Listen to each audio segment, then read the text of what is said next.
Señores, buenas tardes. Por favor, confirmen si es que se escucha. Buenas tardes, profe, sí se le escucha. Buenas tardes, profe. Buenas tardes, profe. Gracias, gracias. Buenas tardes. Estimados señores, voy a pedirles un momentito nomás que habiliten sus cámaras para comprobar su presencialidad en la clase.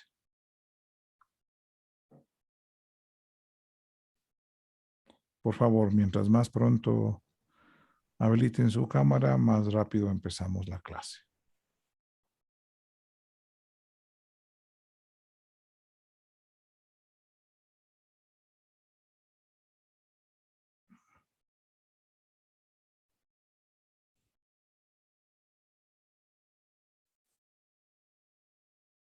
Gracias.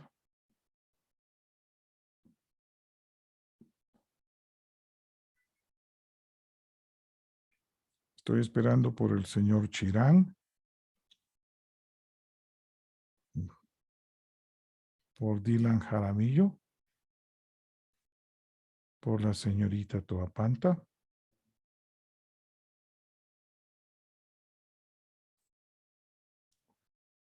Señor Chirán, su cámara. Señorita Cholango, gracias. Gary Chulde. Ítalo Puente. Melanie, por favor. Gracias. Bueno, hay 3. Gracias, señor Gómez. Señor Puente, su cámara, por favor.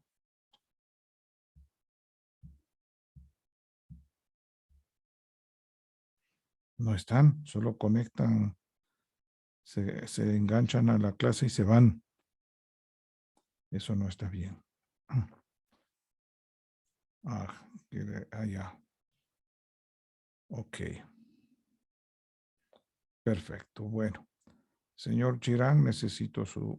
señor Puente, por favor, solo falta usted. Gracias, señor Chirán, muy amable. Bueno, entonces, señor Puente, solo faltaría usted. Les agradezco mucho su presencialidad. Ahora pueden volver a inhibir sus cámaras para ganar ancho de banda y empezar la clase. Muchas gracias a todos. Bien. A ver.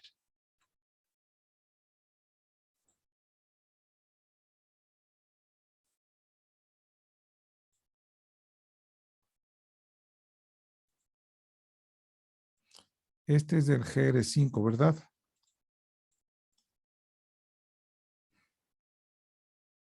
Sí. Gracias, gracias, muy amables. A ver, ¿quién me puede ayudar indicando en qué diapositiva nos quedamos?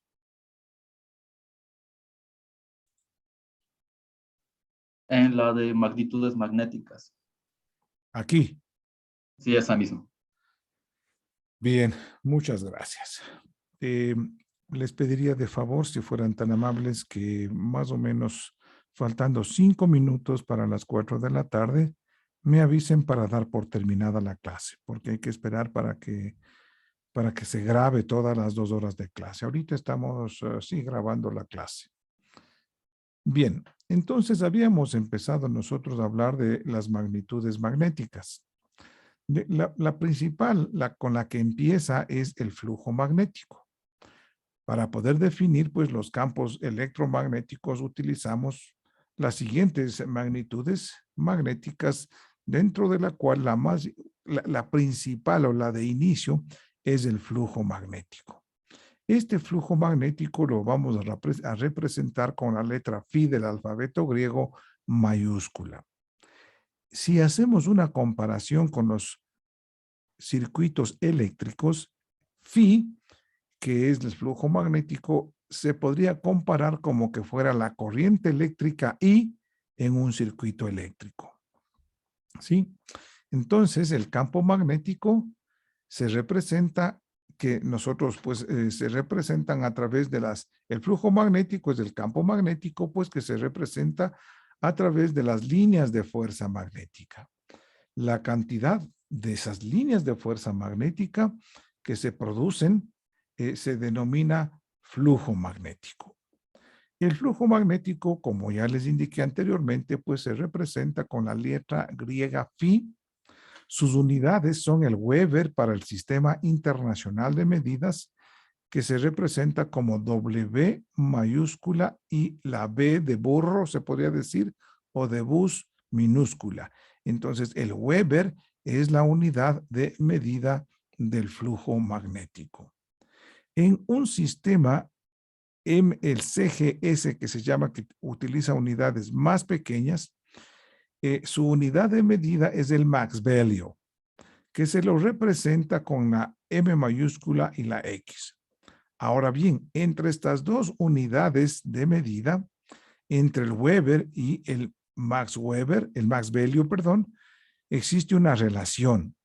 Y esta relación es que un Weber es igual a 10 a la 8 max values. O sea que un Weber es una cantidad bastante grande comparada con un max value. ¿No es cierto? Entonces, un Weber sería igual a 10 a la menos 8 max values. Perdón, un max value igual 10 a la menos 8 Weber sería, ¿verdad? Entonces, ya sabemos, el flujo magnético se representa con la letra mayúscula del alfabeto griego phi. Representa la cantidad de líneas de fuerza, ¿sí? Y su unidad de medida principal es el Weber. Bien, el flujo, me parece que esto también ya vimos, ¿no? El flujo magnético se puede definir utilizando ya cálculo integral y cálculo diferencial. Se puede definir como el número de líneas de campo magnético que atraviesan una determinada superficie, donde S es la superficie, es decir, que yo integro el vector V, que es la inducción magnética, multiplicado por la diferencial de superficie, y esto es igual al flujo magnético. Yo puedo calcular de esta forma. Si los vectores, el vector de campo, es decir, de la inducción magnética V y de la superficie son paralelos, entonces pues el flujo magnético simplemente es la multiplicación común entre el valor o el módulo de la inducción magnética por la superficie, siempre que estos sean paralelos. Bien. Hablemos de la inducción magnética. La inducción magnética se define, pues, como la cantidad de líneas de fuerza que atraviesan perpendicularmente una unidad de superficie. En cierta forma, la inducción magnética pues nos indica qué tan densas o la densidad de las líneas de fuerza o lo concentradas que estas líneas de fuerza magnética están en una determinada parte del campo magnético. Por ejemplo, veamos aquí. Aquí tenemos pues nosotros unas líneas de campo magnético de color verde, ¿verdad? Sí, que están atravesando esta superficie unitaria que S es igual a 1 metro cuadrado. Entonces, un Weber, se podría decir, de flujo magnético es igual a V sobre S, donde V es la inducción magnética que se mide en teslas, por eso que V es igual a 1 tesla, y si dividimos pues nosotros para 1 metro cuadrado, ¿sí? Entonces esto nos da 1 Weber. Por lo tanto, 1 tesla sobre metro cuadrado es igual a 1 Weber.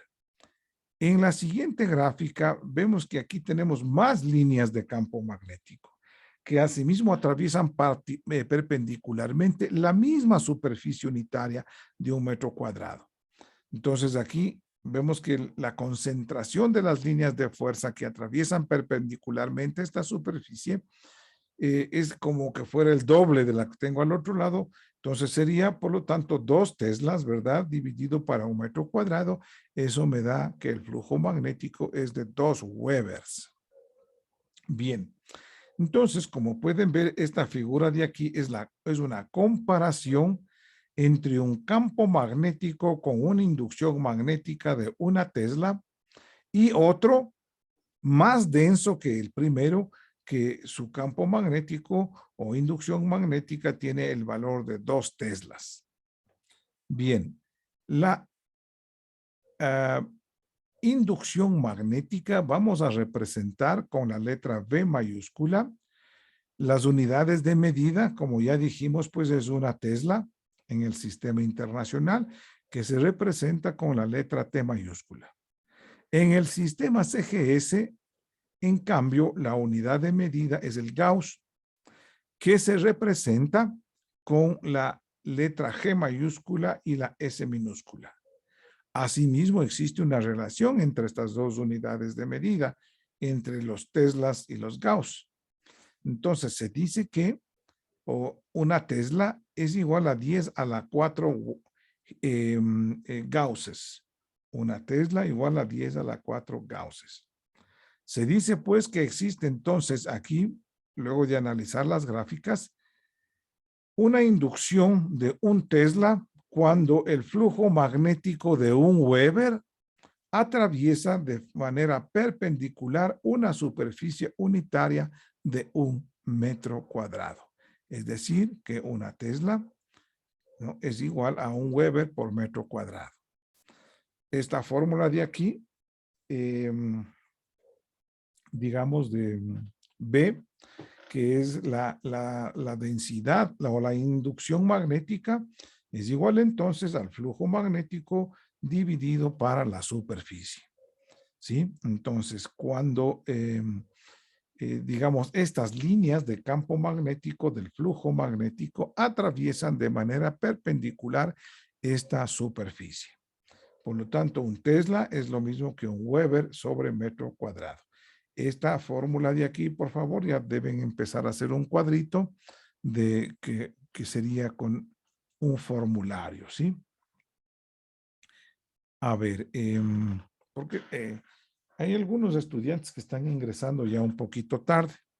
Está bien que ingresemos 2:30, 2:10 incluso de la tarde, pero ya 2:20 ya es bastante, ¿no? Pienso que siempre hay que tener respeto por las personas que están puntuales, que están esperando y a ingresar a la hora de clase. Sé que puede haber inconvenientes y todo, pero les pido un poco más de seriedad y más respeto, sobre todo a los compañeros, ¿no?, que estuvieron presentes a tiempo. Sugiero, por favor, que tomen en cuenta esto y hagan un mayor esfuerzo para ingresar a tiempo a sus clases. Bien. Entonces, esto hasta aquí, por ejemplo, está entonces a que es igual, digamos, la inducción electromagnética B, que es igual al flujo magnético dividido para la superficie. Pero esta superficie obviamente tiene que ser, digamos, perpendicular a las líneas de campo magnético del flujo magnético phi. Bien. ¿Preguntas hasta aquí?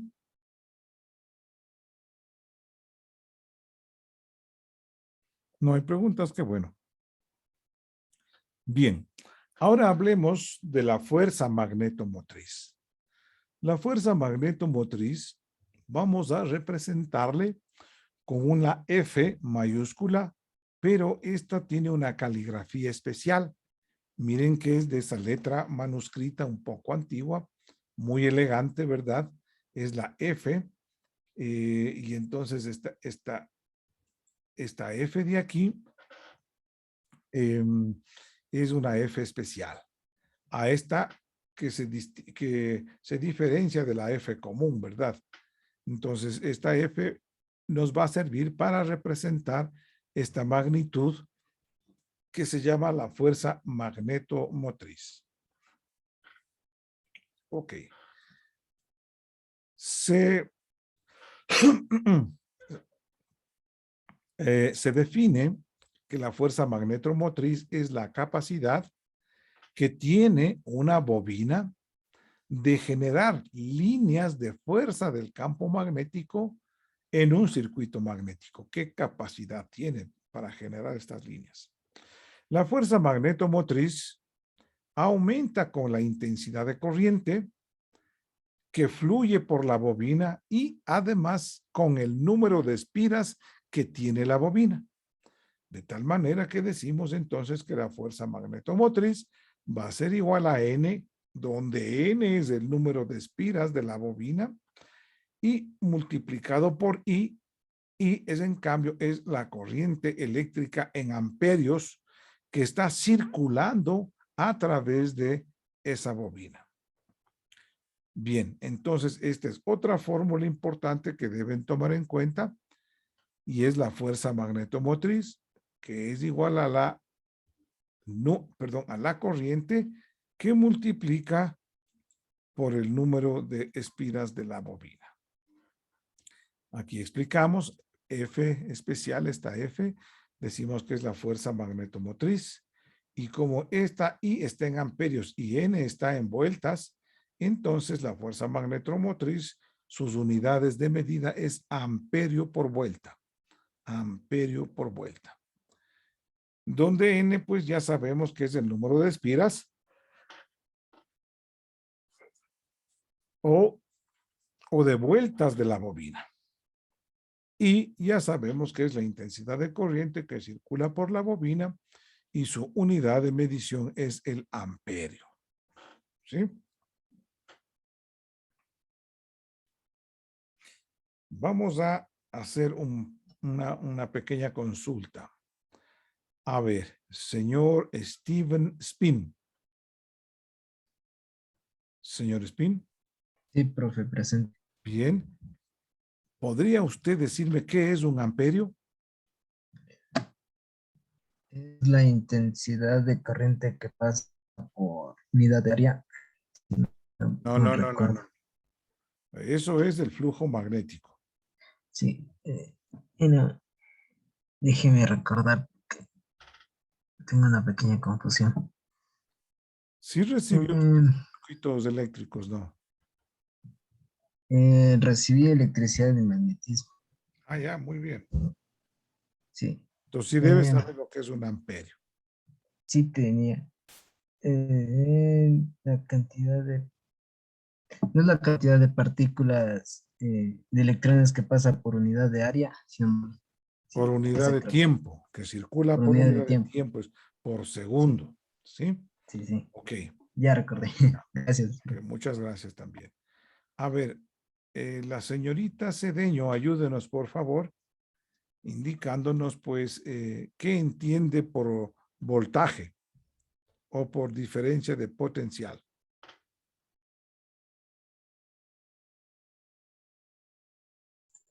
Para mí, o sea, es la diferencia en el potencial entre dos puntos de un campo, ¿En un campo eléctrico? en un campo conservativo. Estamos hablando de física. Bueno, el voltaje, miren, yo pensé que me iban a dar la siguiente respuesta, que iban a apoyarse en la ley de Ohm, en donde dice la ley de Ohm que el voltaje que cae en una resistencia es igual a su valor R por la corriente que circula a través de esa resistencia. Eso dice la ley de Ohm. Voltaje es igual a R por I. Entonces, ese es el voltaje y es la base o la fórmula principal para explicar la ley de Ohm. Bien, sigamos. Estén atentos porque van a venir preguntas, ¿sí?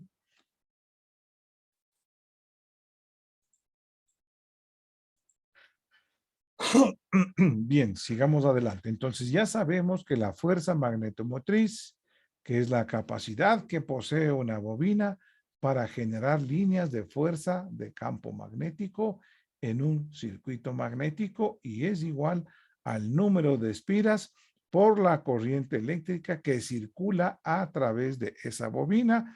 Su unidad de medida es amperios por vuelta. Ok, hablemos ahora un poco de la intensidad de campo magnético.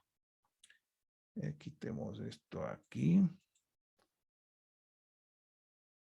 Ok, entonces la intensidad de campo magnético vamos a representarle nosotros ahora con la letra H mayúscula.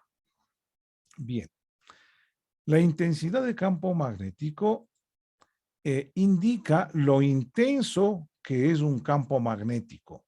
Es decir, que la intensidad de campo magnético en una bobina va a depender de la fuerza magnetomotriz.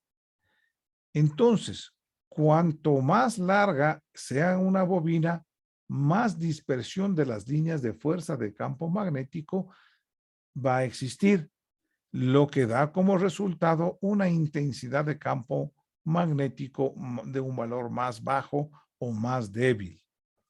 Por lo que se puede decir que para una fuerza magnetomotriz constante, la intensidad de campo magnético H va a ser inversamente proporcional a la longitud media del camino por donde circulan las líneas de campo magnético, tal como se presenta a continuación. Entonces, H, que es la intensidad de campo magnético, va a ser igual al número de espiras multiplicado por la corriente que circula a través de esa bobina y dividido para la longitud, pero es la longitud de la bobina, que viene a ser igual a la longitud de las líneas de campo por donde circulan, digamos, las líneas de campo magnético.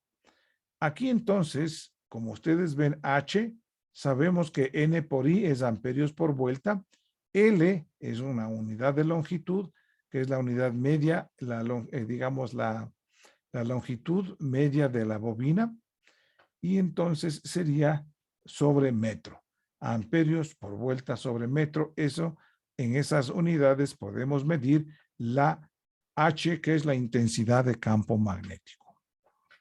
Bien, entonces, aquí abajo pues explicamos, intensidad de campo magnético está dada en amperios por vuelta sobre metro.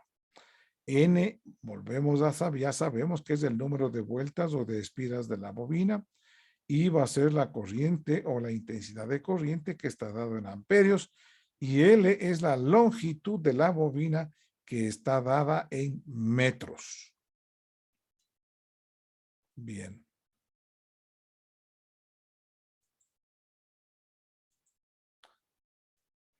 Ok, otra unidad importante o parámetro importante es la reluctancia.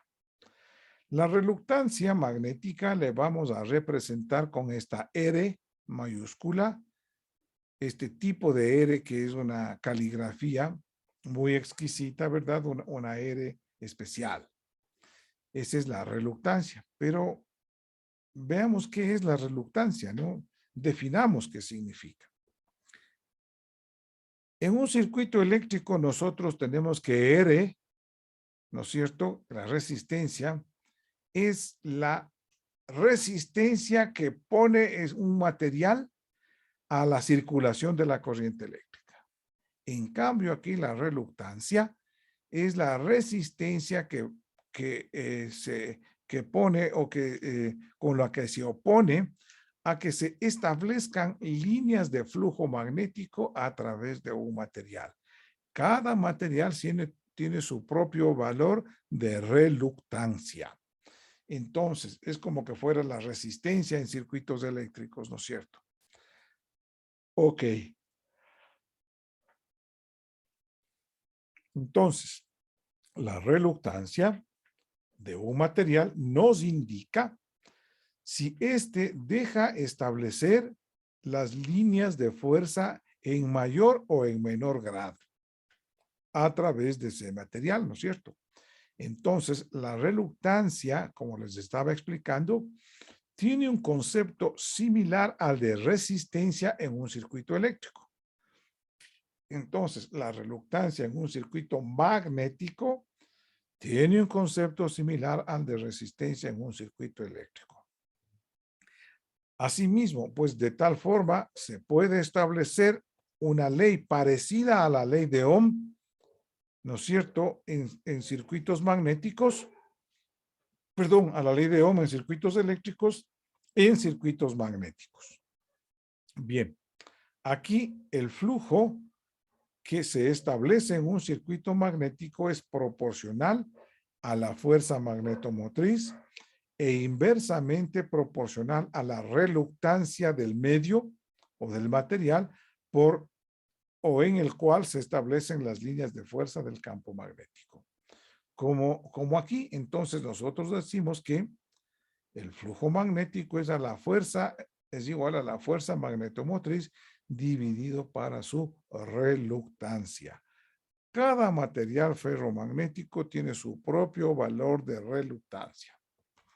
Entonces, lo que es la ley de Ohm para circuitos eléctricos es la ley de Hopkinson para los circuitos magnéticos. Entonces, la reluctancia es una característica, como dijimos, propia de cada material. Si nosotros despejamos de esta fórmula de aquí la reluctancia, tenemos que va a ser igual a la fuerza magnetomotriz dividido para el flujo magnético. Las unidades, entonces, el flujo magnético yo sabía que era igual a amperios por vuelta. Ok, entonces, y como está dividido para el flujo magnético, sería dividido para Webers. Entonces, la reluctancia tiene un valor que es igual, en este caso, a amperios por vuelta sobre Webers. Esa es la reluctancia. Ahora bien, la ley de Ohm dice que voltaje es igual. A ver, hagamos algo interesante. La ley de Ohm dice que voltaje es igual a R, que es la resistencia, ¿no es cierto?, multiplicado por la corriente. Es igual a R por I. La resistencia está en amperios, perdón, en ohmios, y la corriente en amperios. O sea que amperios por ohmios es igual a voltios, porque la unidad de medida del voltaje o de la diferencia de potencial está dada en voltios. Por lo tanto, si R por I es amperios por ohmio, entonces eso ya me da un voltio. De aquí estoy diciendo yo entonces, fíjese, aquí lo parecido a esta fórmula de acá, estoy diciendo yo que la corriente es igual al voltaje sobre la resistencia. Si yo comparo esto con esta fórmula de aquí, voy a cambiar eso. Con esta fórmula de aquí veo que entonces la fuerza magnetomotriz en un circuito magnético es lo que es la diferencia de potencial o voltaje en un circuito eléctrico. La corriente eléctrica en un circuito eléctrico es el flujo magnético en un circuito magnético. Y la reluctancia en un circuito magnético es la resistencia en un circuito eléctrico. Esto yo lo puedo definir y esta es la ley de Hopkinson, ¿sí? Bien, entonces vamos a tener que hacer una pequeña borradita para la explicación que dimos.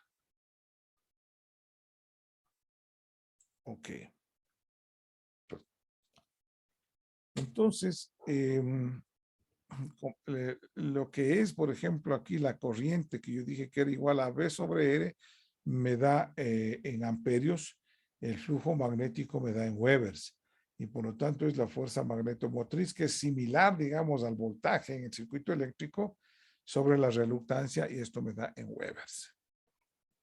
Bien, entonces vamos a hacer un recuento. A ver, señor Mateo Sandoval. Sí, profe, buenas tardes. Buenas tardes, Mateo. Explíqueme qué es la ley de Hopkinson. La ley de Hopkinson me relaciona tres variables. cuál es la reluctancia, la, la fuerza motriz, Magneto motriz. magnetomotriz y el flujo magnético. ¿Ya? También se puede establecer una relación con la ley de Ohm. Perfecto. Entonces, en este caso, si yo comparo con la ley de Ohm, el flujo magnético, ¿a qué correspondería? Sería la corriente. Perfecto. ¿Y el voltaje en la ley de Ohm, a qué corresponde en la ley de Hopkinson? Sería la fuerza magnetomotriz. Correcto. ¿Y la reluctancia en un circuito magnético, a qué correspondería en un circuito eléctrico? Sería la resistencia. Perfecto. Muy bien. Le agradezco mucho. Otra preguntita para el señor Román, Stalin Román. Señor Román, necesito que participe en clase. Gracias, Stalin. La pregunta es la siguiente, Stalin. ¿Cuál es la unidad de medida del flujo magnético? El flujo magnético, la unidad de medida era en Weber. Perfecto, en Webers, muy bien. Hablemos ahora, señor Toapanta, Kevin Toapanta. Sí, ingeniero, buenas tardes. Buenas tardes, Kevin. Hágame un favor, Kevin. Explíqueme en qué unidad se mide la inducción magnética.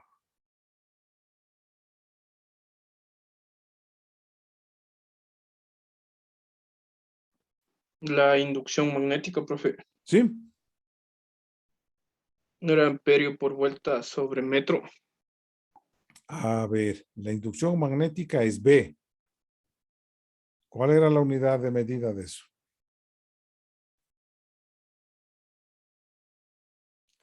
Bueno, hay que poner un poquito más de atención, Kevin. Se mide en teslas. ¿Ya vimos esa unidad de medida o no? Si no hemos visto todavía esa parte, le pido disculpas, pero si hemos visto, entonces hay que poner más atención. Sigamos.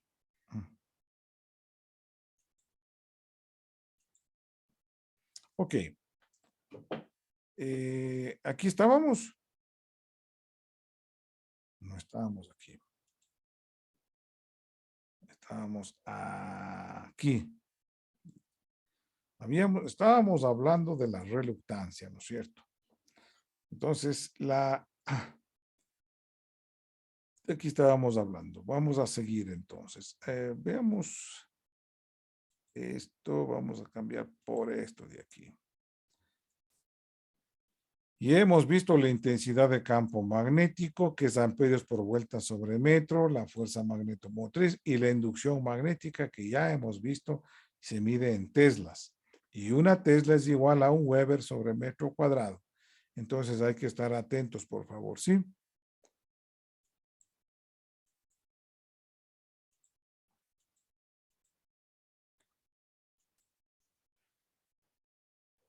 Bien.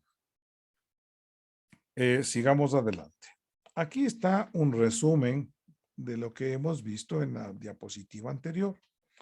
Aquí tenemos entonces, para los circuitos magnéticos, rige la ley de Hopkinson, que es similar a la ley de Ohm que rige en los circuitos eléctricos. Entonces, si en un circuito eléctrico dice que la diferencia de potencial o voltaje es igual a la corriente eléctrica multiplicado por este parámetro que se llama resistencia. Perdón. Que es la resistencia eléctrica, ¿sí? Entonces, voltaje es igual a R por I. Esta es la fórmula principal de la ley de Ohm de los circuitos eléctricos. Acá, en cambio, en la ley de Hopkinson dice que la fuerza magnetomotriz, que es lo que equivaldría acá al voltaje, ¿no es cierto?, es igual a phi donde phi son el flujo magnético, aquí este I es el flujo de corriente, en cambio, ¿no es cierto? Que corresponde acá en la ley de Ohm por la reluctancia.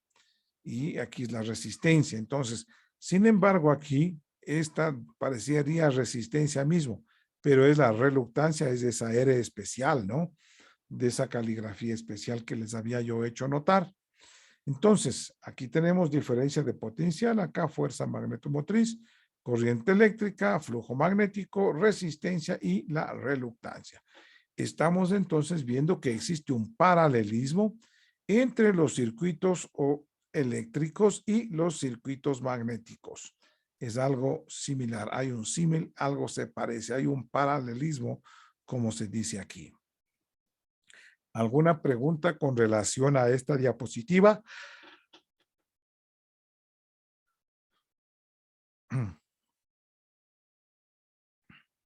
Bien, sigamos. Hablemos ahora un poco y veamos cómo es que se relacionan la reluctancia y la fuerza magnetomotriz. Pues bueno, si nosotros queremos anotar algo y queremos escribir y estamos escribiendo entonces la fuerza magnetomotriz, es un poco largo, ¿no es cierto? Razón por la que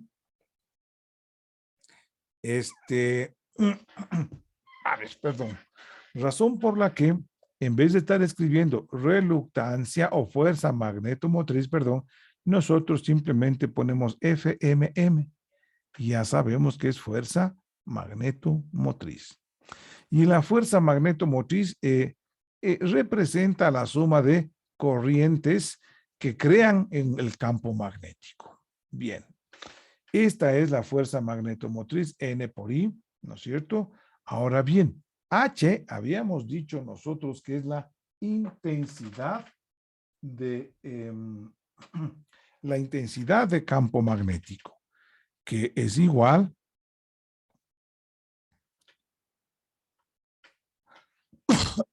perdón. Bien, a ver, entonces la intensidad de campo magnético va a ser igual a la fuerza magnetomotriz dividido para la longitud media de la bobina que produce esta digamos, intensidad de campo magnético. Habíamos visto pues también nosotros, ¿no es cierto?, que el flujo magnético es igual a la densidad de flujo magnético, pero más que densidad es inducción magnética, también es más conocido la B, multiplicado por el valor de la superficie. Entonces, como el vector de densidad de flujo magnético, en este caso, y la superficie son paralelos, y entonces, y además se cumple también otra ecuación, que el vector de campo magnético B, es decir, de inducción magnética, es igual a un valor mu que tiene que ser multiplicado por el vector intensidad de campo. En realidad, estos son funciones vectoriales, ¿no? Entonces, yo tengo acá, miren, que phi es igual, digamos, entonces a B por S. Sin embargo, si revisamos las fórmulas anteriores, pues nosotros decimos que el flujo magnético es N por I sobre L, pero no nos olvidemos que aquí tenemos que H es igual a N por I sobre L, y aquí si nosotros despejamos la S, digamos, y por S, ¿no? Pero entonces, y además viene acá abajo y esto es multiplicado por mu. Este valor de mu, vamos a ver que le vamos a estudiar también aquí, es la permeabilidad magnética.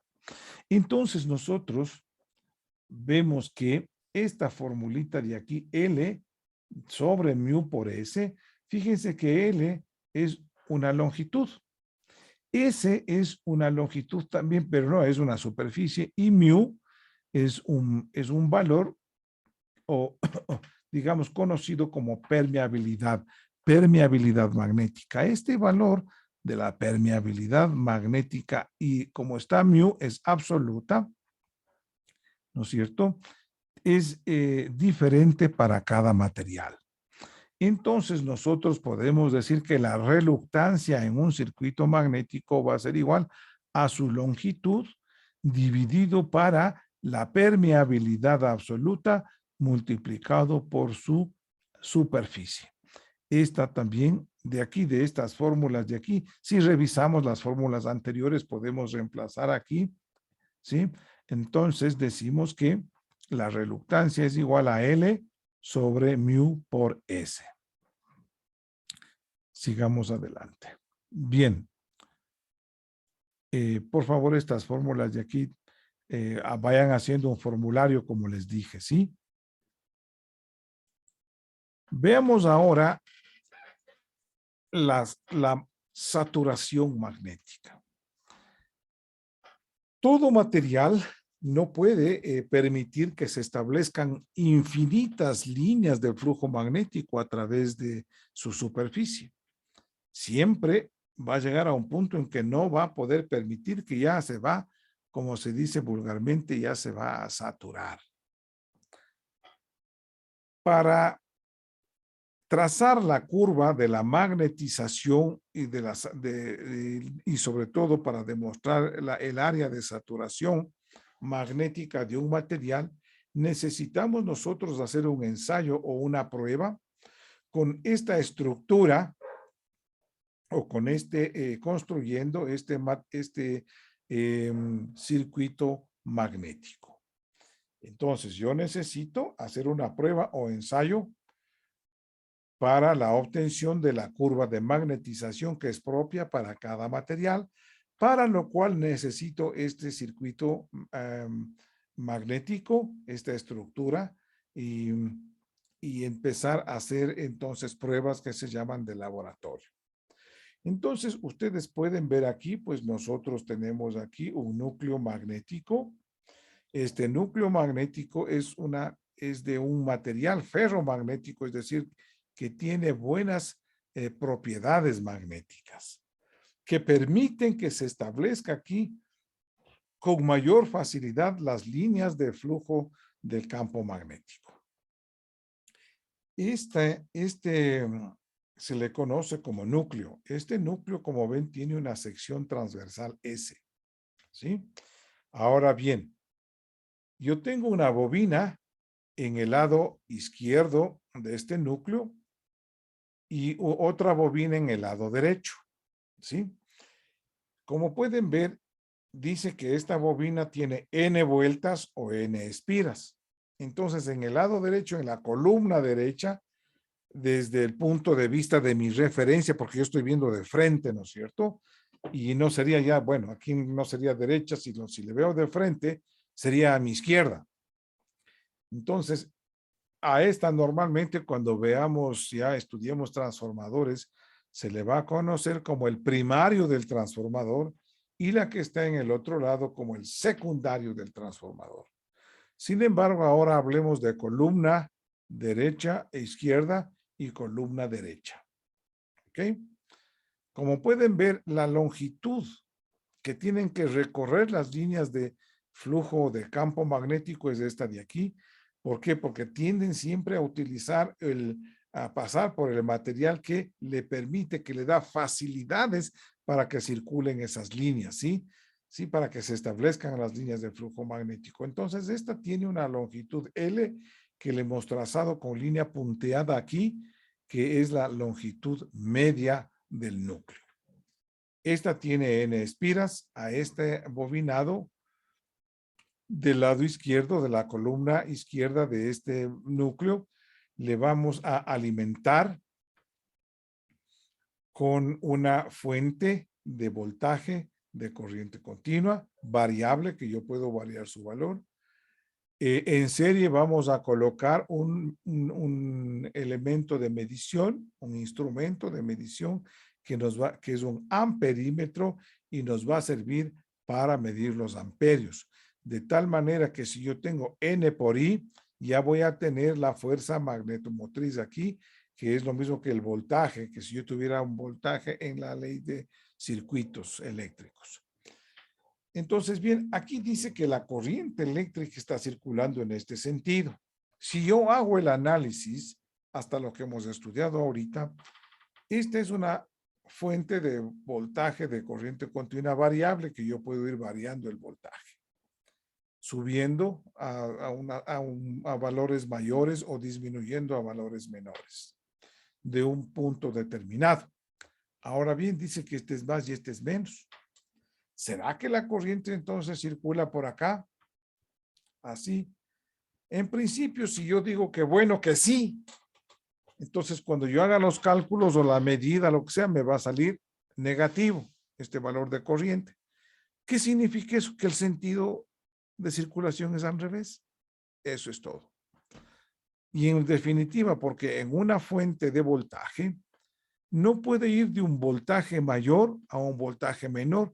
Entonces esto ya no es fuente, pues. Es un sumidero, es algo que está consumiendo corriente eléctrica y no es cierto. Este eleva el voltaje, ¿sí? Entonces, bueno, sería interesante de intercambiar la polaridad aquí o darle la vuelta a esta batería. Ahí sí las estaría circulando en este sentido la corriente. Y yo podría medir en el amperímetro incluso. Si lo mantenemos así, no se puede medir porque el amperio no marca valores negativos, ¿no es cierto? Pero en el cálculo sí me da que si yo mantengo esto, el valor de la corriente va a ser negativo, lo que significa que está circulando en sentido contrario.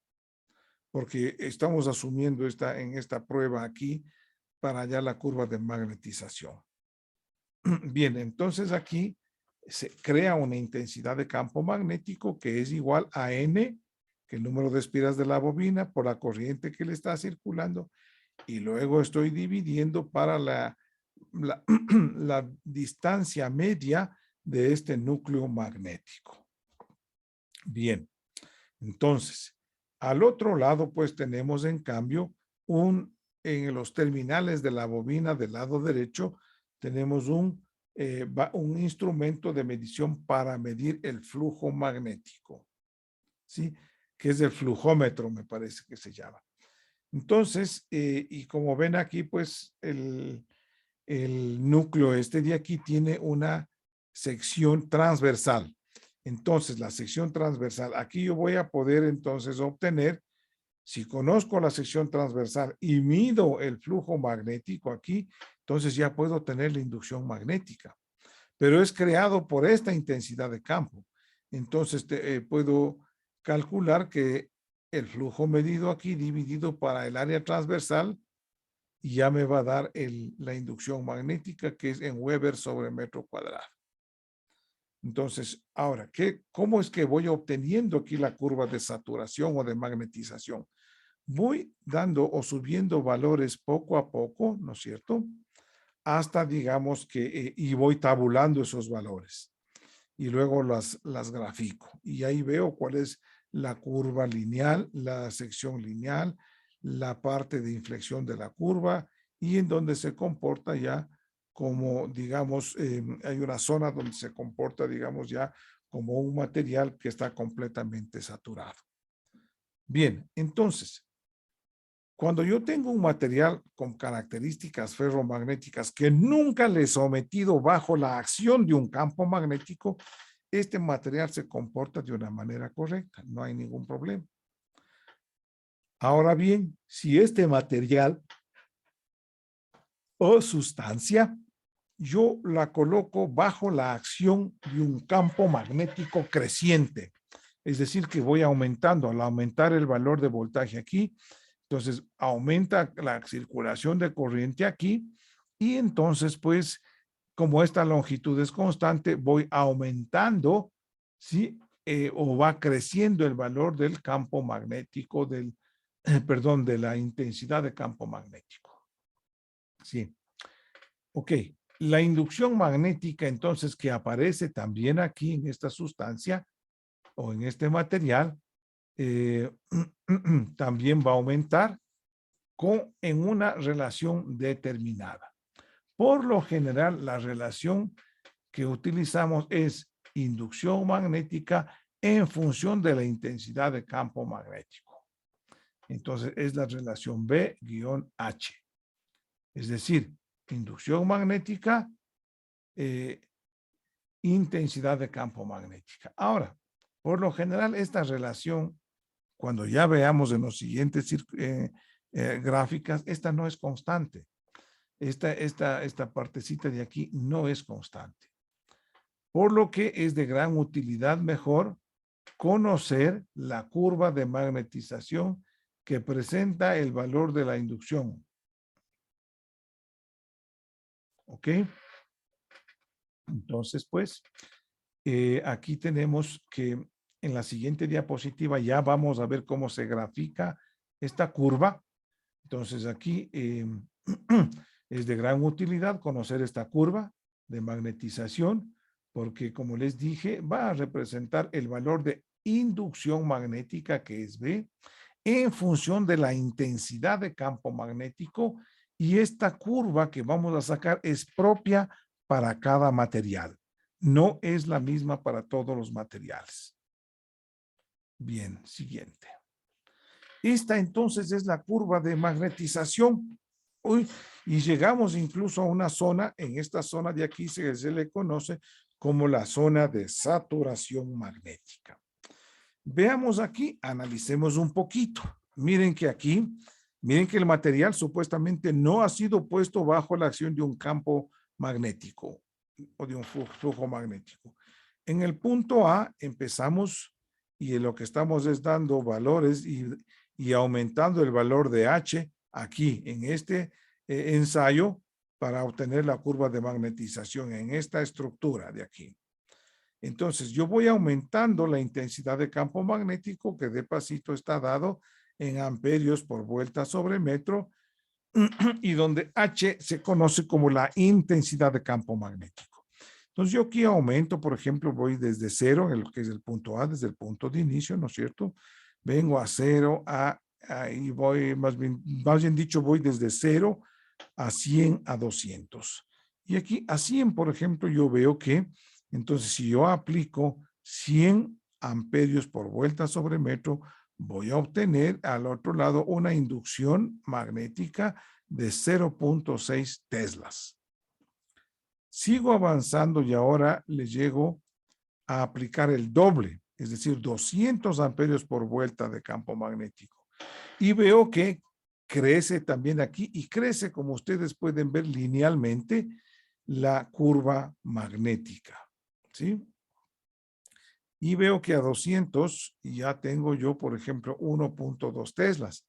A 100, digamos, 0.6 teslas y en 200, 1.2 teslas. Entonces llego a un punto B. Pasado de aquí, por más que yo vaya aumentando aquí los valores de amperios por vuelta de la intensidad de campo magnético, ya no se comporta aquí de una manera lineal. ¿Sí? Aquí se llama, este es el codo, este es el punto de inflexión. ¿Sí? Este es el codo que se representa aquí. Bien. Sigamos. Entonces, pasa esta sección y hasta aquí vemos que esto prácticamente no es lineal. Se comporta de una manera cuadrática porque es una curva. Llegando aquí entonces, yo ya he aplicado hasta 400 amperios por vuelta sobre metro, hasta aquí. Y sigo yo aplicando y miro, por ejemplo, que aquí de 1.2 que tenía acá, aplicando 200, al aplicar acá 400, prácticamente tengo 1.5. 1.5 teslas, ¿no? Entonces, en esta partecita de aquí es la zona de transición que se llama, en donde ya empieza el material a saturarse. Es decir, que ya no permite que se establezca a través de su sección transversal ni una línea más de campo magnético. Quizás a lo mejor valores pequeños, pero ya no valores importantes. Entonces, de acá para acá, veo que se comporta ya de manera lineal nuevamente y veo que va desde 400 amperios por vuelta hasta 1100 amperios por vuelta sobre metro. Entonces, de acá para acá, nuevamente, existe un comportamiento lineal.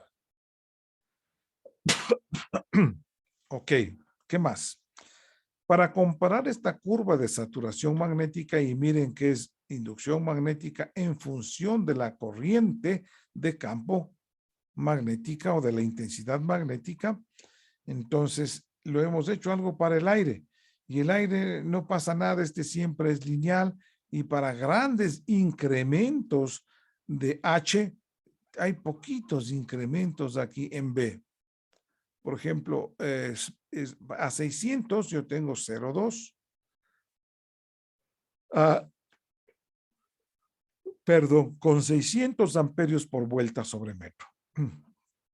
Y aquí, como ven, es lineal, digamos, el crecimiento de B a mayor cantidad de amperios por vuelta sobre metro aplicado, pero fíjense que yo aplico ya 1100 amperios por vuelta y en el aire prácticamente no crece nada, no mejora su comportamiento ferromagnético.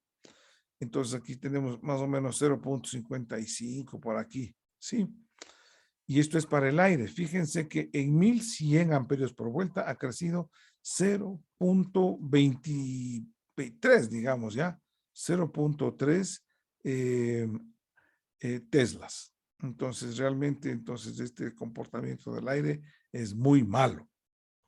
Bien, aquí viene la explicación que yo les he dado, que dice que los valores de intensidad de campo hasta 200 amperios por vuelta sobre metro hace que crezca la inducción magnética de manera proporcional y sí, hasta el valor de 1.2 teslas. A partir ya de este punto de aquí, aparece lo que se llama el punto de inflexión, donde, donde ya su comportamiento no es lineal. Acá sí ya es lineal, como pueden ver. Bien, entonces el punto de inflexión en la curva. Y para grandes aumentos de intensidad de campo les corresponde solamente pequeños incrementos o aumentos de inducción magnética. Como está aquí. Si tomamos aquí, por ejemplo, miren, de aquí 1.45, digamos, y en 400 amperios por vuelta. Si voy hasta 1100, llego hasta acá, pero de 0, qué sé yo, podríamos decir que de 0.3, de 1.3 ha crecido a 1.7, es decir, 0.04. Aquí, en cambio, solo con 200 amperios vuelta creció 1.2 teslas. Entonces, esa es la diferencia, digamos, de algunos materiales. Bien, entonces, como estábamos diciendo que luego aparece un punto de inflexión en la curva y a aumentos de la intensidad de campo les corresponden esos pequeños aumentos de inducción. Solo pequeños aumentos, no grandes aumentos en inducción magnética. A partir de este punto, entonces, del punto B, estamos hablando, ocurre lo que se llama que el material ya ha alcanzado su saturación magnética. Entonces, esta es, digamos, la curva que es B en función de H y nos da aquí como resultado cuando, y podemos ver ya el material magnético empieza a saturarse. Ok, vamos a tomar un pequeño receso de unos 2 o 3 minutos. Pueden ir al baño, tomar agüita, mojarse la cara, la cabeza. En realidad, este horario de 2 en adelante, recién almorzados, algunas personas, pues, es un poquito pesado y causa un poco de sopor, de sueño. Entonces, vamos a, este momentito, vamos a parar, vamos a descansar unos minutitos y proseguimos. Pero no se salga de la clase, puede ir y regrese lo más pronto que pueda, a tomar agüita, un cafecito para despertarse, lo que sea.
Bien, estamos de regreso.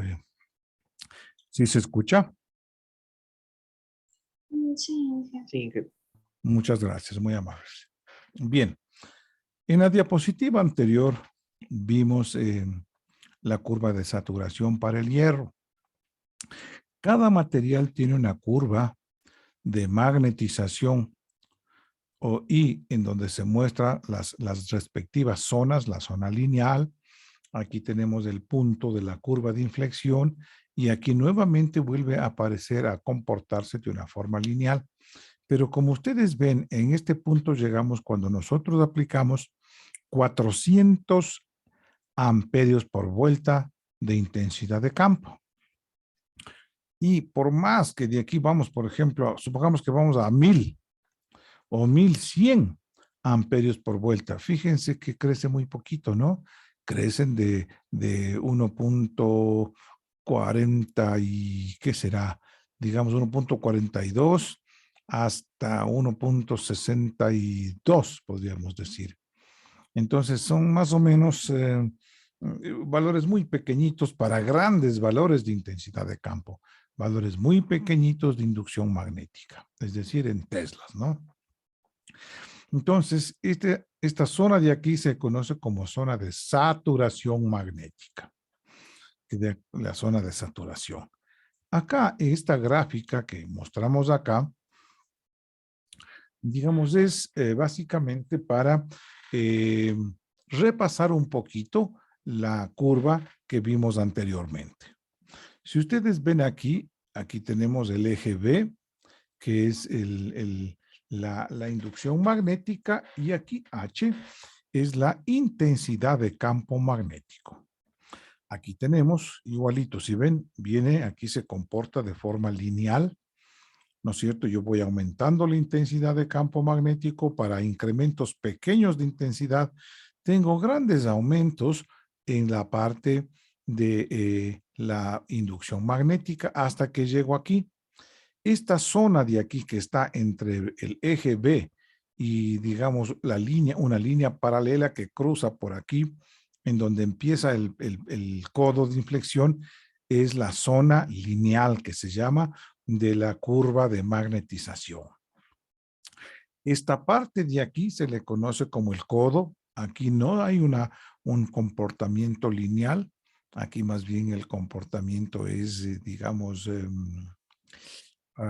cuadrático, se podría hacer. Y desde acá hasta acá es la zona de saturación. ¿Sí? Esto para cualquier material ferromagnético. Todo esto se le conoce como la curva característica magnética. Ahora bien, si ustedes pueden ver que en esta parte de aquí, en la zona de saturación, miren cómo crece la curva, digamos, y miren acá la curva de saturación, o más bien dicho, de la curva magnética o de la característica magnética que presenta el aire. Es muy parecido el del aire, sino que es constante y permanentemente desde cero en el aire, como varía, digamos, su gráfica, ¿no es cierto? Mientras que de acá, cuando se termina el codo o el punto de inflexión, toda la parte de la zona de saturación es muy similar al comportamiento del aire. Entonces, por eso dice que el material magnético, una vez alcanzada ya la saturación, tiene un comportamiento idéntico, más que idéntico, parecido, se podría decir, al del aire, no permitiendo que la densidad de flujo siga aumentando en grandes valores, ¿no es cierto? A pesar de que la intensidad de campo aquí siga aumentando en valores bastante grandes, bastante fuertes. Entonces, su comportamiento es similar. Para eso también se explica aquí y se compara con la curva de magnetización del aire. Bien, entonces, a pesar de que la intensidad de campo aumente bastante, aquí hay muy poquitos incrementos. Es muy parecido, fíjense, un material ferromagnético ya en la zona de saturación. Básicamente esta gráfica era para comprobar estos valores. Sigamos adelante. Ok, hablemos ahora de la permeabilidad magnética. Recuerdan que acá nosotros habíamos hablado, cuando queríamos ver la relación que existe entre la reluctancia y la fuerza magnetomotriz, ¿sí?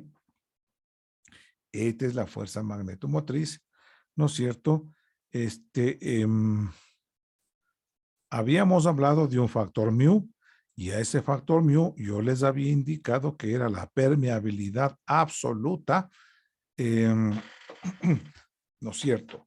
Ahora bien, ahora sí vamos a estudiar un poco más profundamente lo que es la permeabilidad magnética. Bien, cuando en el núcleo de una bobina se introduce un material o una sustancia, como dice aquí, yo diría mejor material, ¿verdad? Ferromagnético, podemos apreciar un aumento bastante fuerte de las líneas de campo magnético que empiezan a establecerse dentro de la bobina a través de ese núcleo magnético. Ahora bien, esto, por ejemplo, cuando teníamos clases presenciales, a mis alumnos yo les mandaba a hacer un trabajito, que construyan una bobina, ¿sí? Y que a los terminales de esa bobina le suelden un LED. Un LED es un diodo emisor de luz. Normalmente, dependiendo del color, ese diodo se enciende con mayor o valor voltaje en sus terminales. 0,7 voltios, digamos, el color rojo, y los otros colores van variando. Entonces, y que al soldarle a esa bobina, se consigan un imán permanente y le pongan muy cerca de la bobina y que empiecen a mover la bobina lado a lado y que determinan si se prende o no el LED. Obviamente, si la bobina estaba sin núcleo, no se prendía. Entonces, yo le decía, ok, ahora póngale un núcleo magnético en el interior de la bobina. Una barra de hierro, algún material que tenga propiedades ferromagnéticas. Entonces, y vuelvan a hacer el mismo experimento, ahí sí se prendía el LED. ¿Por qué? Porque yo estaba aumentando el flujo, las líneas de flujo magnético que circulaban a través, digamos, del núcleo de la bobina y regresaban. Pero no se olviden, a mayor líneas de campo magnético que corten un hilo conductor, mayor es el valor de la corriente que se induce en el hilo conductor. Entonces, al haber una mayor cantidad de corriente y circular por la bobina, se producía una mayor diferencia de potencial que permitía que el diodo LED se prenda. Entonces, por eso es importante regresar a la normalidad para que con estos fenómenos el alumno tenga más capacidad de aprendizaje a través del experimento. Bien, ahora nosotros podemos llamar V sub 0 a la inducción magnética que produce un electroimán, pero sin un núcleo magnético en la bobina, solamente con aire. Entonces es V sub 0.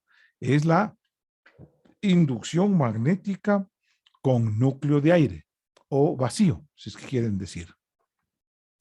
Y vamos a llamar V a la inducción magnética conseguida al introducir una sustancia o un material ferromagnético dentro de la bobina. Entonces, con esto de aquí nosotros podemos deducir que V es igual a mu sub R por V sub 0, donde V sub 0 es la inducción magnética sin núcleo de la bobina, solo con aire. Este, en cambio, es con el núcleo, con un núcleo de material ferromagnético.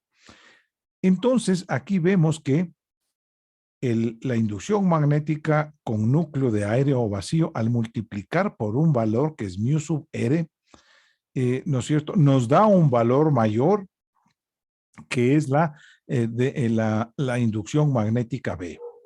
A este valor mu sub r, este es como que tiene un efecto multiplicador, es como un amplificador.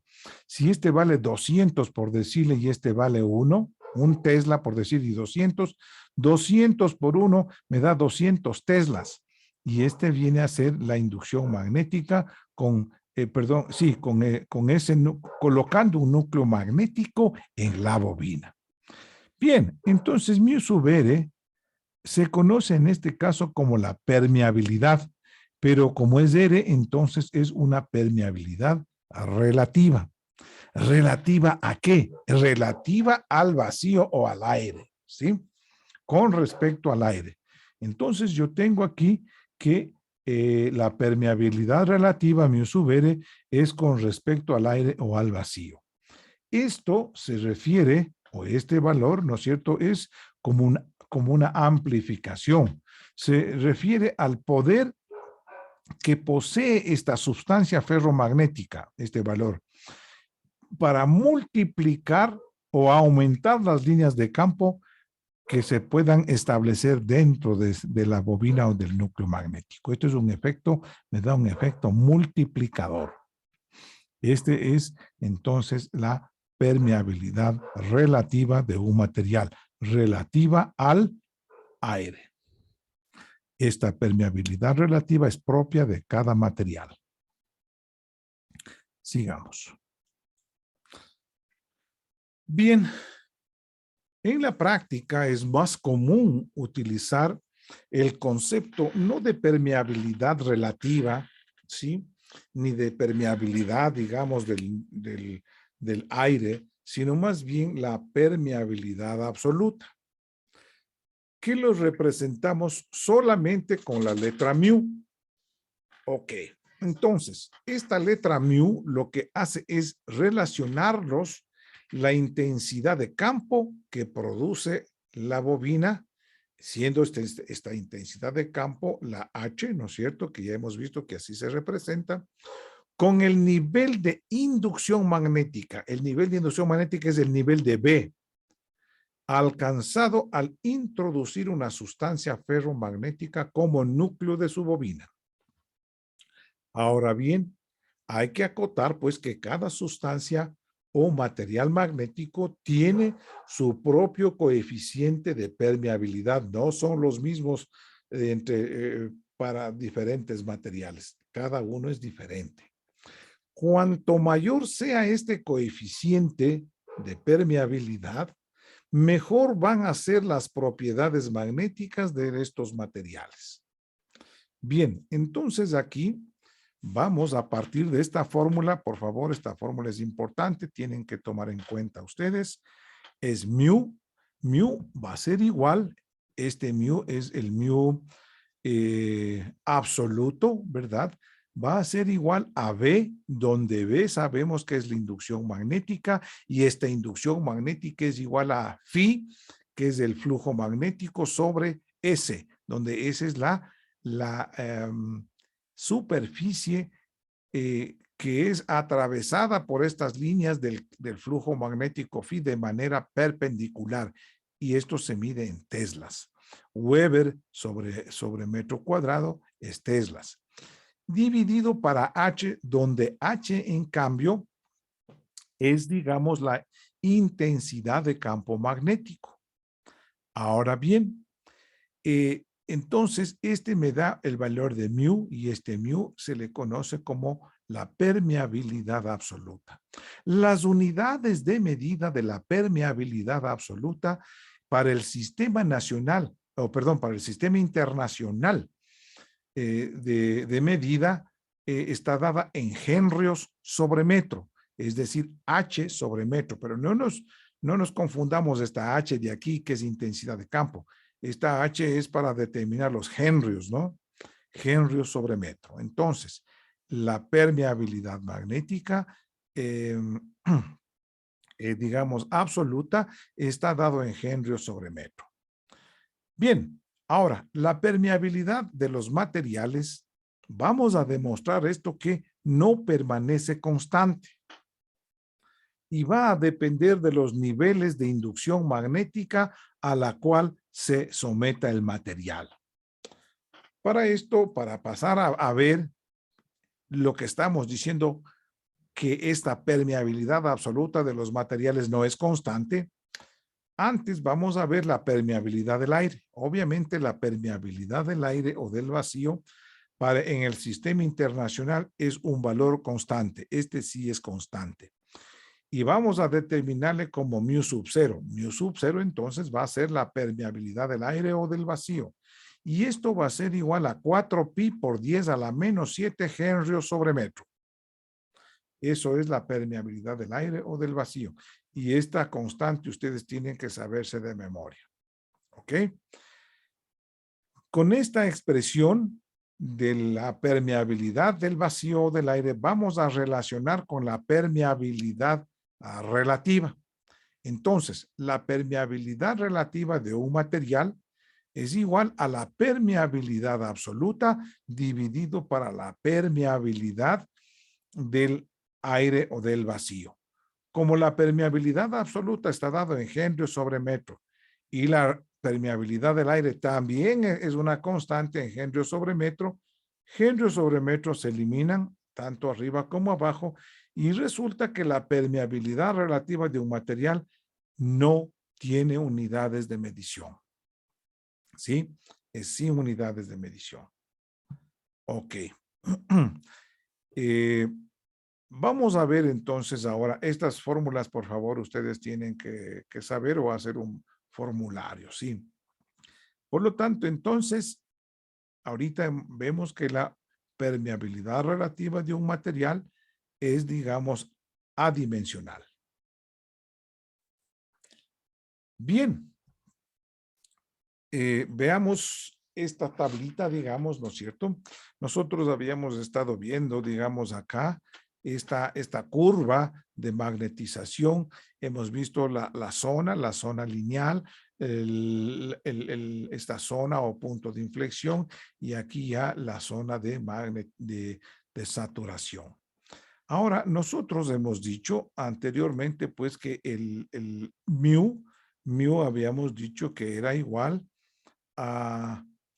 en donde estoy, no más acácito era, mu era igual a B sobre H, me parece. Aquí está, mu es B sobre H. Entonces, en esta curvita, yo tengo que mu dice que es B, este valor de B, sobre el valor de H. Por ejemplo, aquí, 0,6 dividido, por ejemplo, para 100, me da un determinado valor de mu, pero ese mu es absoluto. Lo mismo aquí, 1.2 para 200. Tengo el mismo valor de mu aquí, ¿sí? No hay problema. Acá, en cambio, no. Aquí cambia por completo. Aquí tengo un valor, por ejemplo, de 1.5, digamos, para 400, ¿no es cierto? Entonces, ve, aquí entonces va a disminuir. ¿Por qué? Porque este valor que está en el numerador es mayor. Y acá va a ser más chiquitito porque para 1.6, por decir aquí, para 900, empieza a disminuir en la parte de la magnetización de la curva de magnetización donde se satura, entonces empieza a bajar el valor de mu. Ok, esa es la explicación. Vamos acá ahora y hemos visto, por ejemplo, estos son datos. Esta es una tabla de datos obtenidos en la realización de pruebas o ensayos de magnetización para diferentes materiales o sustancias magnéticas. Esto se obtiene, como vimos anteriormente, viendo la relación entre la intensidad de campo magnético H y la densidad magnética. Más que densidad, le decimos a esto inducción magnética. Perdón. Para diferentes niveles de inducción, en este caso, diferentes niveles de inducción y varias sustancias ferromagnéticas. Entonces, aquí vamos a ir colocando nosotros los valores, diferentes valores de amperios por vuelta, es decir, de intensidad de campo magnético, y acá diferentes valores de inducción magnética en teslas. Aquí se ha hecho la experimentación para 3 tipos de materiales: hierro forjado, chapa normal y chapa al silicio. ¿Por qué se dice chapa? ¿Alguien tiene una idea?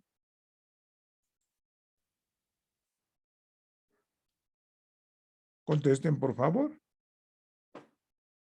O yo pregunto, si no. Ok, como nadie se despierta, entonces voy a preguntarle al señor Jaime Moncayo si tiene una idea de por qué se dice chapa.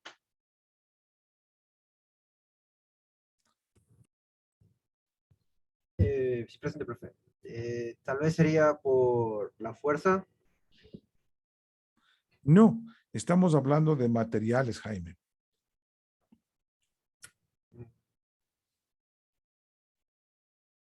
Bueno, no No, importa. ni idea, profe. Ok, preguntemos a otra persona. Vamos a preguntar al señor Marco Santander. Podría ser porque es una lámina delgada de algún metal. Correcto, son chapas. El núcleo se forma con el apilamiento de chapas, ¿no es cierto? No, los núcleos normalmente no son macizos, ¿sí? Entonces, esa es la razón por la que dice chapa normal, que son unas planchitas, ¿no es cierto? Unas chapitas, e incluso con la cual se construyen los núcleos magnéticos, y en una de las caras de cada chapa tiene un aislante, tiene una capita que le aísla para que no haya contacto físico, sobre todo contacto eléctrico, con la chapa que se le pone encima. Entonces, con el apilamiento de chapas uno sobre otra, yo ya puedo crear un núcleo magnético. Muchas gracias, muy amable. Sigamos. Entonces, por eso es chapa normal. Este, en cambio, es la chapa también, pero tiene un componente que es al silicio. Es una mezcla o una aleación con silicio. Aquí, en cambio, se dice hierro forjado, pero no es chapa de hierro forjado, simplemente es hierro y se acabó. Y este sí es macizo. Entonces vemos aquí que para obtener yo 0.1 teslas, si el núcleo es de hierro forjado, yo necesito 80 amperios por vuelta sobre metro sobre este núcleo para que obtener un 0.1 teslas. Si fuera chapa normal, necesito 50 amperios por vuelta. Chapa al silicio, 90 amperios por vuelta sobre metro. Y así sucesivamente para estos valores. Por ejemplo, si yo necesito, digamos, 400, yo cuando aplico 400 amperios vuelta sobre metro de intensidad de campo magnético en un material de hierro forjado, voy a tener una inducción magnética de 0.9 teslas. Acá, en cambio, no necesito 200, digamos 400, sino solo 360, y aquí solo 350 para tener la misma inducción magnética. Como ven, por ejemplo, ¿no es cierto? Aquí yo voy aumentando, ¿sí? Y aquí necesito menos para obtener mayores valores de acá. Pero, por ejemplo, vamos a este punto de acá. Yo necesito acá 11,000 amperios por vuelta sobre metro para tener 1.8 teslas. Acá solo necesito 10,000 en cambio. O sea que este se satura más rápido que este de acá. Pero acá yo necesito 27,500 amperios por vuelta sobre metro para tener 1.8 teslas. Resulta que este se ha saturado más rápido todavía. Resulta que tiene mejores propiedades magnéticas. ¿Ok? Entonces, estas son las pruebas que se ha hecho para diferentes materiales. Siguiendo con esto, entonces, miren que aquí tengo la curva de la curva de magnetización, en donde están la zona esta lineal, la zona esta que es de inflexión, y aquí nuevamente se comporta en forma lineal, pero cuando ya está saturado. Entonces, miren, aquí lo que yo estoy haciendo es tomar los valores de B y dividir para H para cada uno de los puntos estos de la curva de saturación y obtener una nueva curva. La curva esta azul de línea interpuntada, ¿no es cierto? De línea cortada, se podría decir. Entonces, este valor que yo estoy calculando es B sobre H para cada uno de estos valores de aquí, B sobre H. Por ejemplo, aquí es 0.1 para 80, 0.1 para 50, 0.1 para 20, y estoy obteniendo puntos para obtener esta curva de aquí, que es la curva azul. Como ven, en la parte lineal hasta el punto más alto de inflexión, tengo un valor bastante grande de permeabilidad. Y esa es la permeabilidad absoluta, ¿sí? Aquí empieza, digamos, ya con la saturación, y aquí son grandes los valores, aquí son valores chiquititos de B, en cambio, entonces van aumentando valores pequeñitos, pero este va disminuyendo la permeabilidad absoluta en la zona de saturación. Y mientras mayor valor sea el de H, estos valores crecen muy poquito, menor será el valor más bajito, será el valor de mu, que en función de la intensidad de campo magnético. Esta gráfica es basada en la anterior tabla. Podemos comprobar nosotros que la permeabilidad de un material entonces no es constante. La permeabilidad se hace más pequeña cuando se acerca a los niveles de saturación magnética. Mientras más saturado está, más pequeña es la permeabilidad. Esta gráfica lo que nos muestra, digamos, es la variación de la permeabilidad en los niveles de saturación magnética. Bien, voy a regresar acá y yo voy a pedirles, este va a ser un deber, el deber va a ser subido asimismo al aula virtual de Moodle, y también voy a subir la presentación para que ustedes puedan tener los valores, y quiero que me hagan una curva. Por favor, ¿dónde está la curva? Caramba.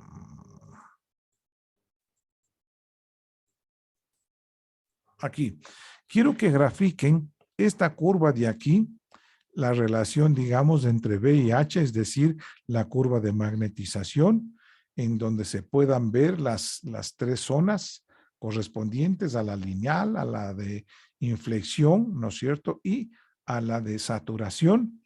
Con estos valores de acá, de esta tabla que acabamos de ver. Es decir, que necesito una curva de magnetización para el hierro forjado, una para la chapa normal y otra para la chapa al silicio. Quiero valores o curvas parecidas a esas, para lo cual ustedes tienen que jugar con las respectivas escalas. Entonces, son tres gráficas, 1, 2 y 3, una para cada material, su curva de magnetización. Y quiero un cuarto gráfico en donde en una misma se representen las tres curvas y puedan ver que la curva, digamos, que la zona de saturación y zonas de inflexión y todo difieren dependiendo del tipo de material y se pueda comparar.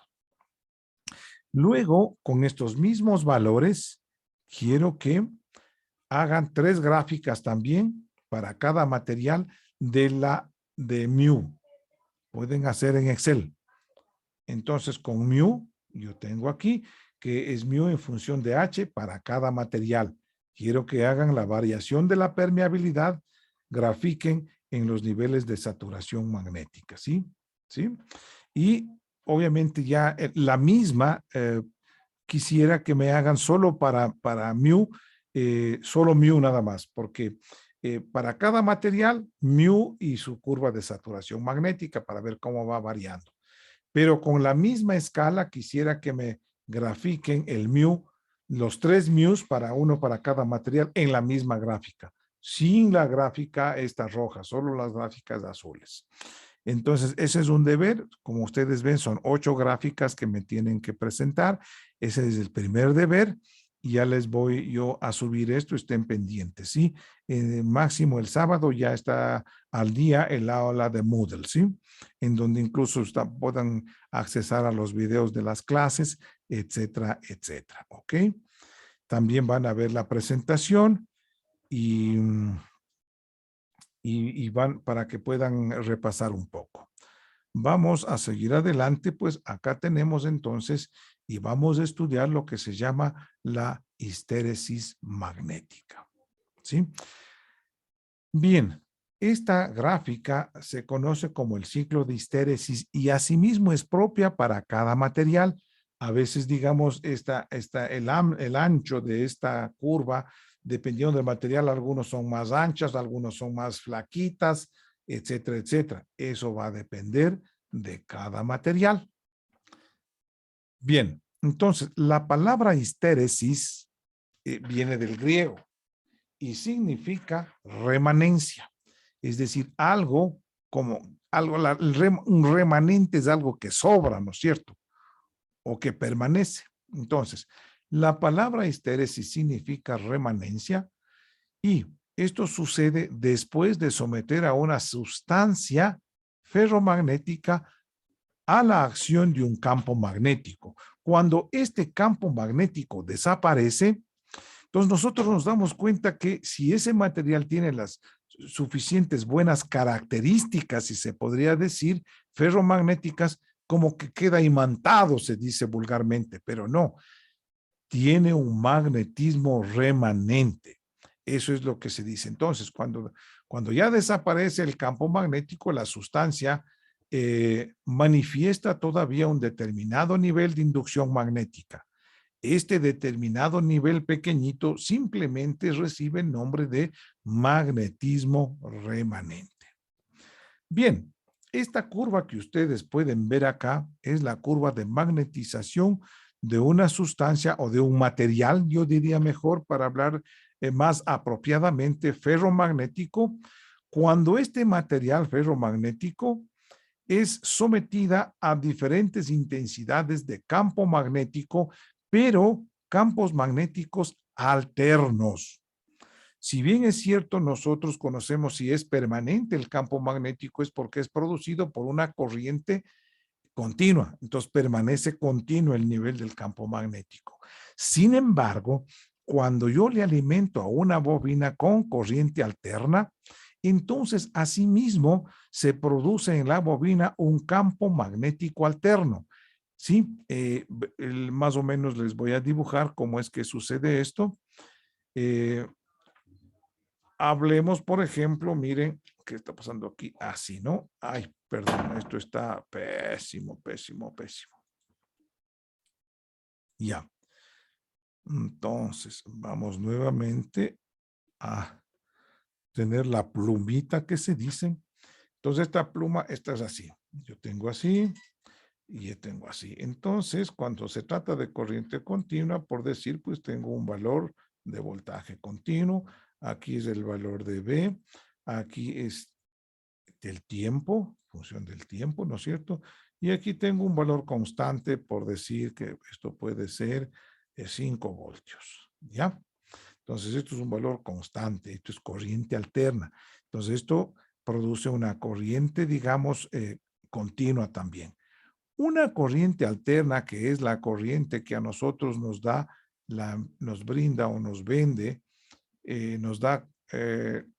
nos produce la empresa eléctrica Quito, no es así corriente continua como esta. Este empieza aquí, ¿no es cierto? Y es un ciclo que se forma, ¿no es cierto? Va bajando y va subiendo, ¿no es cierto? Este asimismo es el tiempo, la señal, el voltaje es aquí y aquí tiene un voltaje máximo, ¿no es cierto? De pico que se llama, que puede ser, por decirlo, 120 voltios, ¿no es cierto? Ya. Y acá lo mismo, menos 120 voltios, pero aquí negativo. Y aquí es un T, que es un ciclo aquí. Este es un medio ciclo, que son 180 grados. Acá llega a los 360 grados. El pico máximo es en los 90 grados, ¿no es cierto? En pi sobre 2. Y aquí también es en cambio en 3 3/2 de pi es en 270 grados el valor máximo o el más negativo. Y esto ocurre 60 veces por segundo. Es decir, que está variando el voltaje con una frecuencia de 60 ciclos por segundo. Esto pasa 60 veces por segundo, sucede este T o ciclo que se llama. Lo mismo la corriente, y por lo tanto el campo magnético phi también va a variar en esta forma sinusoidal 60 veces por segundo. Y este ciclo de aquí de histéresis va a pasar por estos valores, se va a hacer 60 veces por segundo también. Permítanme borrar ahora esta partecita porque necesitamos borrar. Esto hay que seguir presentando a otros grupos y no podemos dejarle manchadito, ¿no es cierto? Para la próxima clase, aunque con ustedes es la segunda clase que tengo, no he podido instalar todavía la pizarra. Ya lo voy a hacer este fin de semana ya para poder darles estos ejemplos, para poder indicarles y no estar dibujando sobre esto de aquí. ¿Qué es lo que sucede entonces, señores? Miren, les voy a explicar. Resulta que cuando un material ferromagnético es sometido por primera vez a la acción de un campo magnético, pues nosotros tenemos que se produce, miren esta curva de acá, si ven la flechita, si ven, y viene de acá hasta que llega a su punto de saturación. Y esto sucede cuando el pico, como es alterno, en el pico positivo más alto de la corriente o que produce este campo magnético. Y luego empieza a bajar desde el punto máximo hacia abajo y entonces también empieza a bajar aquí la inducción magnética, ¿sí? Entonces empieza a bajar, a bajar, a bajar, hasta que pasa por cero otra vez, pero ya no se hace cero la inducción magnética en este material. Queda un valor V sub R, que es un magnetismo remanente o residual que se llama, aunque pase por cero. Entonces empieza así, ya está magnetizado, se podría decir, ese material, regresa y cuando el campo magnético que estamos aplicando pasa por cero, este material ya no pasa por cero otra vez, queda o almacena un magnetismo remanente, ¿sí? El estado que se presenta en el material queda cuando el campo magnético al cual se está sometido y ya pasa por el valor de cero, es decir, cuando el material está en ausencia de campo magnético. Este mantiene un V sub R, que es un campo magnético remanente. Mientras tanto, esta inducción magnética acá llega al valor máximo ya cuando está saturado. Ahora resulta que empezamos a aplicarle un campo magnético pero en sentido contrario, porque ahorita empezamos en el ciclo magnético, en el ciclo negativo del campo magnético. Entonces, como este tiene un campo magnético positivo almacenado, entonces tengo que aplicarle yo una corriente o un campo magnético, una inducción de campo magnético negativo hasta H sub C para poder eliminar este campo magnético residual, este magnetismo remanente aquí, esta inducción remanente. Y entonces, recién cuando yo estoy aplicando ya un valor lo suficiente negativo, otra vez el material pasa por cero, es decir, su inducción magnética es cero.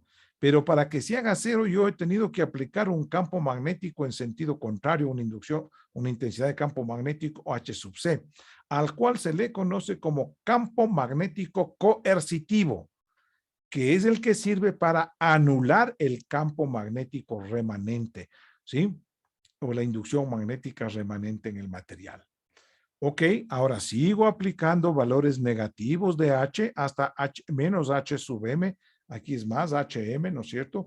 Y sigue bajando, bajando, bajando, hasta que, sí, señor Nasimba, dígame. Profe, usted dijo que le interrumpamos cuando falte 5 minutos. Ya, para solo terminar la clase. permítanme acabar esta explicación y terminamos. 2 minutos máximo. A querer irse a ver el fútbol usted, por eso está apresurado. Ya, entonces seguimos aplicando un campo magnético negativo hasta que llegamos al pico máximo negativo. Y entonces aquí nuevamente empieza a descender, o sea, a subir hasta cero, ¿no es cierto? Entonces, el campo, la inducción de campo magnético o la intensidad de campo magnético, H, empieza a ser, digamos, menos negativo hasta que pasa nuevamente por cero. Pero asimismo, el material ya se queda con un magnetismo remanente, pero negativo. Se queda con menos V sub R. Aquí arriba, como era positivo, era más V sub R. Y necesito asimismo yo empezar a aplicar un campo magnético o una intensidad de campo magnético positivo hasta que nuevamente la inducción magnética se haga cero en el material. Para eso necesito asimismo un campo magnético coercitivo, pero de signo positivo ahora. Y ahora sí, sigo aplicando, sigo aplicando un valor positivo de H hasta que llega nuevamente a su ciclo de histéresis. Ahí sí llega. Esto sucede, señores, en un ciclo. Y esto pasa 60 veces por segundo cuando el campo magnético es alterno. Bien, señores. Entonces, a esto se le conoce como la curva o el ciclo de histéresis magnético o la histéresis magnética, que es propio de cada material.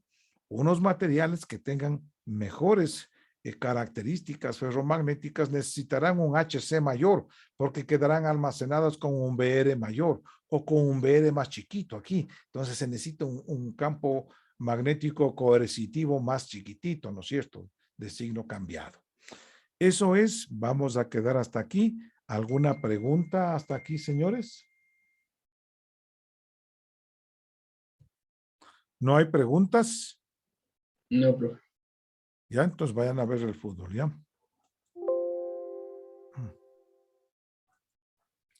Bien. Hasta luego, profe, gracias. Bien, que tengan Gracias, un buen resto de semana. Luego, profe, gracias. Luego, Hasta luego, Inge. Chao.